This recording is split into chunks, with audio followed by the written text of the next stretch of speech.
بسم اللہ الرحمن الرحیم نحمده ونصلی علی رسول کریم اما بعد فاعوذ باللہ من الشیطان الرجیم بسم اللہ الرحمن الرحیم الا بذکر اللہ تطمئن القلوب صدق اللہ العظیم اللهم صل على محمد وعلى آل محمد كما صليت على إبراهيم وعلى آل إبراهيم إنك حميد مجيد اللهم بارك على محمد وعلى آل محمد كما باركت على إبراهيم وعلى آل إبراهيم إنك حميد مجيد. اللہ کے فضل و کرم سے ہم لوگوں کا جو ابھی بیٹھنا ہوا ہے یہ خانقاہی مجلس میں بیٹھنے کی سعادت نصیب ہوئی ہے. یہ اللہ کا فضل ہے، اللہ کا کرم ہے. اللہ کا جتنا شکریہ ادا کیا جائے وہ کم ہے. میں ایک واقعہ اور کچھ بات کہہ کر کے بس انشاءاللہ اپنی بات ختم کر کے انشاءاللہ ذکر کی مجلس ہوگی اور اس کے بعد دعا ہو کر کے بات ختم ہو جائے گی. دنیا کی حقیقت کیا ہے صرف دو واقعے سے سمجھ لیں. آپ لوگ بھی سنے ہوں گے، بارہا سنے ہوں گے. ہارون رشید بادشاہ گزرے، ہارون رشید بادشاہ گزرے ہیں. ان کے ایک بہت مجذوب صفت گزری، اللہ حوالے پہنچی ہوئی ہستی حضرت بہلول رحمۃ اللہ علیہ آیا جایا کرتے تھے. اچھا، ان کو آنے جانے میں کوئی روک ٹوک کوئی نہیں لگایا ہوا تھا. حضرت کو جب چاہے وہ آ جا سکتے تھے، بادشاہ کی طرف سے اجازت تھی. ایک مرتبہ ایسا ہوا کہ انہوں نے کہا کہ بادشاہ سلامت میں آپ سے کچھ پوچھنا چاہتا ہوں. کیا پوچھیے؟ کہا بادشاہ سلامت اگر آپ کو بہت تیز پیاس لگی ہوئی ہے اور پیاس برداشت نہیں ہو رہا ہو تو آپ کیا کریں گے؟ کہا جو چیز کے اس میں عوض میں ملے گا پانی، ہم پانی خرید لیں گے. کہا اچھا، اگر یہ کہہ دیا جائے کہ آدھی سلطنت دے دیجئے تو آپ دے دیجیے گا؟ کہا ہم آدھی سلطنت دے کر کے وہ پانی خرید لیں گے. کہا اچھا. کہا ٹھیک ہے، پانی آپ خرید کے پی لیجیے اور وہ پانی آ کر کے مثانے میں اٹک جائے، یعنی پیشاب کے راستے میں اٹک جائے. اللہ نہ کرے کسی کو یہ بیماری ہو، اللہ ہم سب کی عبادت فرمائے، آمین کا لیجیے.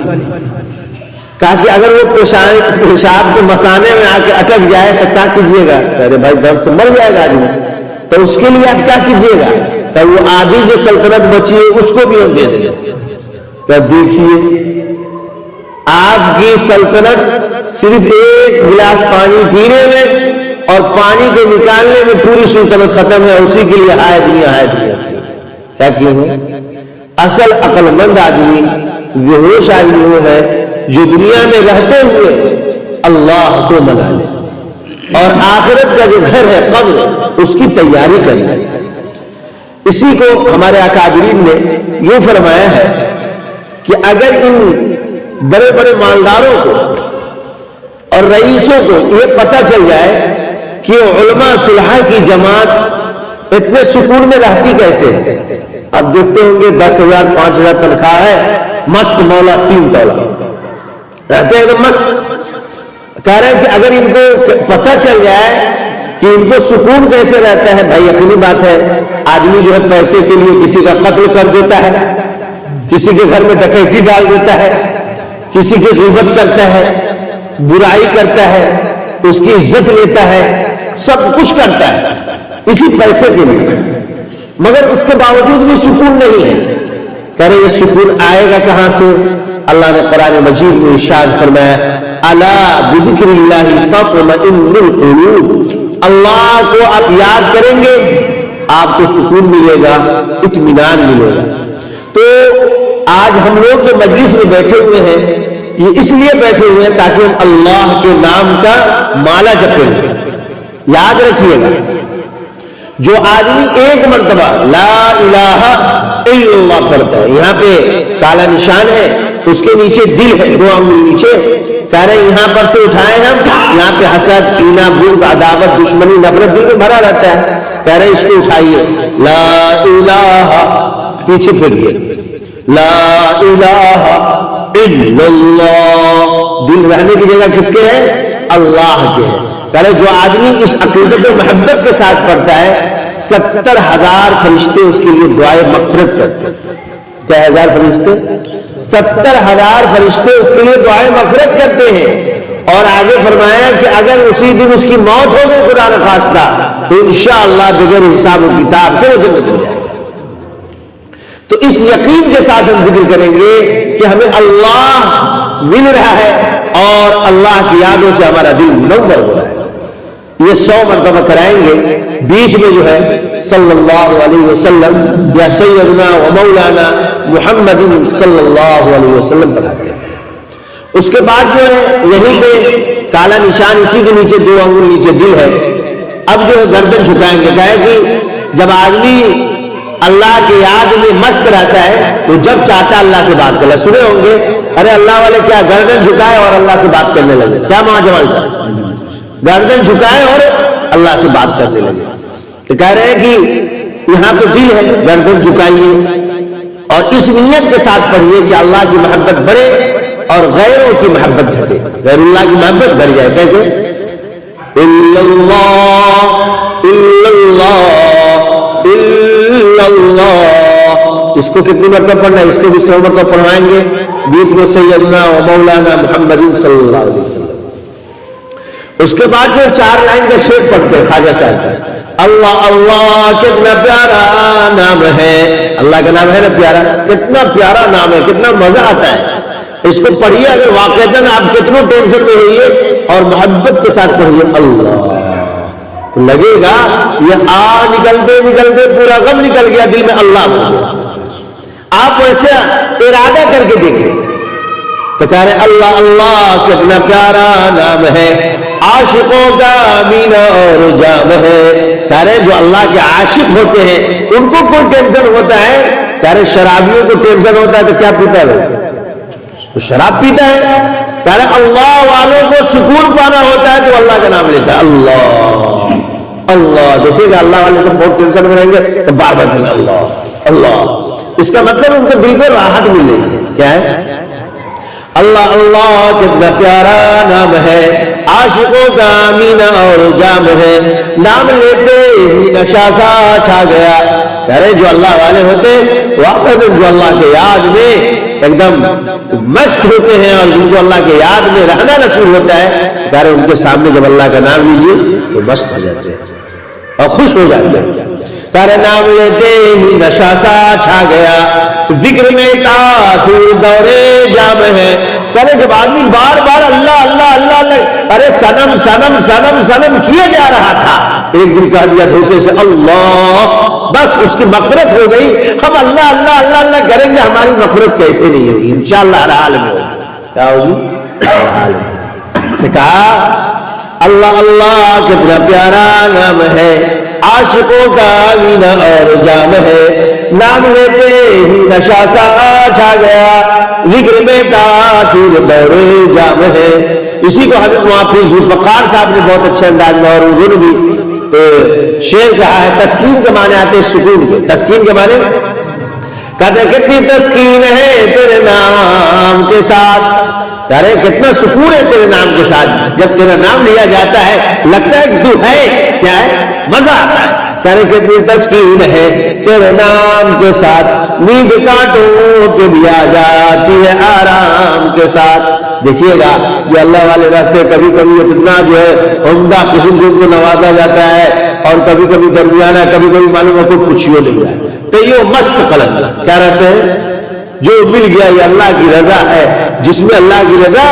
اس میں ایک واقعہ اور سنا دیتی ہے اسی پر، آپ لوگ تھوڑا 2 منٹ زیادہ لے رہے ہیں۔ اللہ کی رضا پر واقعہ آئے گا، جو لوگ عمرہ پہ جاتے ہیں حج پہ جاتے ہیں تو اور تھوڑا مزہ آئے گا، جو نہیں گئے اللہ ان سب کو نصیب کرنا۔ ایک پیر ذوالفقار صاحب جو ہے عمرے پہ تھے، کیا تھے، اور یہ بیچاری ایک عورت مکہ کے یہاں پہ خانے کعبہ کے یہاں پہ بیٹھ کر کے کہہ رہی ہے اللہ میں آپ سے راضی ہوں۔ کیا کہہ رہی تھی؟ لوگ جاتا ہے وہاں کہتا ہے ہماری غلطی کو معاف کر دیجیے، اللہ آپ ہم سے راضی ہو جائیے، مگر یہ عورت کہہ رہی ہے اللہ میں آپ سے راضی ہوں۔ کہہ رہی یہ تو کہہ رہی ہے اللہ میں آپ سے راضی ہوں۔ وہ بیچارے حضرت پیر صاحب روک گئے، کہ بہن ایک سوال کرنا، کیا پوچھیے؟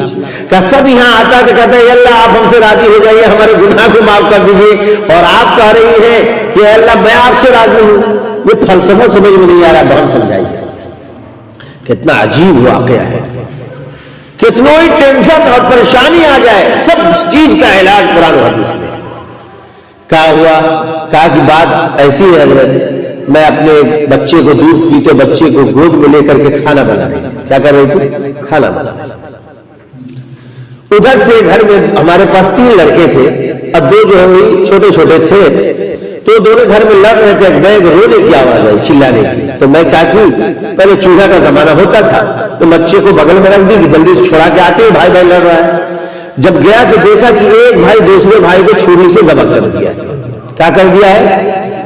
اس کو جب تک تھاموں جو ذبح کر دیا ہوا تھا وہ بھاگا، بغل میں اینٹ وغیرہ رکھا ہوا تھا، پہلے آپ لوگ دیکھیں گے اب نہیں کہیں کا مکان ہو گیا، جھاڑ تھا۔ سانپ نے جب تک اس کو بچا اٹھا کر کے آئی، یہاں پر آئی، دیکھیں اس کو سانپ نے ڈنک مارا، یہ بھی وہاں پہ مر گیا۔ اس کو گود میں اٹھا کر کے لے جا کر کے وہاں پہ رکھ دیا۔ اب اس کے بعد جو ہے سوچی کہ بچے کو جو چول کے یہاں پہ رکھا ہے اس کو دیکھ لے۔ کہا جب تک یہ دونوں کو بچا کے جب میں یہاں پہنچی، آگ نے اس کو بھی اپنے لپیٹ میں لے لیا، وہ بھی بچہ رکھ گیا۔ میں تینوں بچے کو رکھ دی، اور آج ہی کا ویزا تھا میرا، آج یہ عمرے کا تھا، ابھی واقعہ بھول گئے۔ تو کہا کہ اس تینوں بچے کو میں رکھ دی، تینوں بچے کو، اور گاؤں والوں کو میں نے کہا دی کہ جو ہونا تھا وہ تو ہو گیا، جس میں اللہ راضی اس میں بندی راضی، آپ لوگ ایسا کیجئے گا، بچے کو کفن دفن کر کے گاڑ دیجئے گا، میں جا رہی ہوں اللہ کو منانے۔ کہا کہ حضرت جی اسی وجہ سے میں کہتی ہوں کہ اللہ جس میں تو راضی اس میں میں راضی، اس لیے آپ جو سن رہے ہیں کہ میں کہہ رہا ہوں اللہ میں راضی ہوں، اللہ میں راضی ہوں۔ سوچیے جس کا 3 بچہ ہاتھوں میں چلا جائے اس کا کیا حال ہے۔ میرے محترم بزرگوں دوستو، یہ واقعہ یہ ہمیں سبق دیتا ہے، حالات کیسے ہی آ جائیں، حالات کیسے ہی آ جائیں، ہر حال میں اللہ کا شکر ادا کرنا ہے، اور ہر حال میں اللہ کو منانے کی کوشش کرنی ہے۔ تو کہا کہ اپنی تسکین ہے تیرے نام کے ساتھ، نیند کانٹوں پہ بھی آ جاتی ہے آرام کے ساتھ۔ اسی کو اور اللہ والے نے کہا ہے، چھوڑ دو ساری مستی کو، چھوڑ دو ساری مستی کو، مٹا دو اپنی ہستی کو، بستی بستی کہتا جا اللہ اللہ۔ وہ اس کی کس نیت سے کرنا ہے؟ اس نیت سے کرنا ہے کہ ہم جو ہے عرش کے نیچے بیٹھے ہوئے عرش کے نیچے، مسجد ہے، اللہ کا عرش تو ہر جگہ ہے، عرش کے نیچے بیٹھے ہوئے ہیں، اللہ کا نور ہمارے دل کو اتر رہا ہے۔ کیا ہو رہا ہے؟ کچھ دیر کے لیے آپ دنیا سے غافل ہو جائیں، یہ سوچیں کہ ہم اللہ کے دربار میں ہیں، دنیا سے اپنے آپ کو کاٹ کر کے بیٹھ جائیں، اور دھیان لگائیے کہ اللہ کا نور ہمارے دل کو اتر رہا ہے، دل سے گندگی دور ہو رہی ہے، دل بول رہا ہے اللہ اللہ اللہ۔ اس میں بھی جو ہے 10-15 مرتبہ اللہ حاضری، اللہ نادری، اللہ معی، یہ یاد نہیں ہو تو یہ دل دماغ میں ہو کہ اللہ تو حاضر ہے، اے اللہ تو میرے ساتھ ہے، اے اللہ تو دیکھ رہا ہے، اے اللہ تو بہت بزرگ ہے، تیرے علاوہ کوئی نہیں ہے۔ اس کے بعد جو 3 مرتبہ قل اللہ پڑھ کر کے مجلس کا اختتام ہو جائے گا، تو آپ لوگ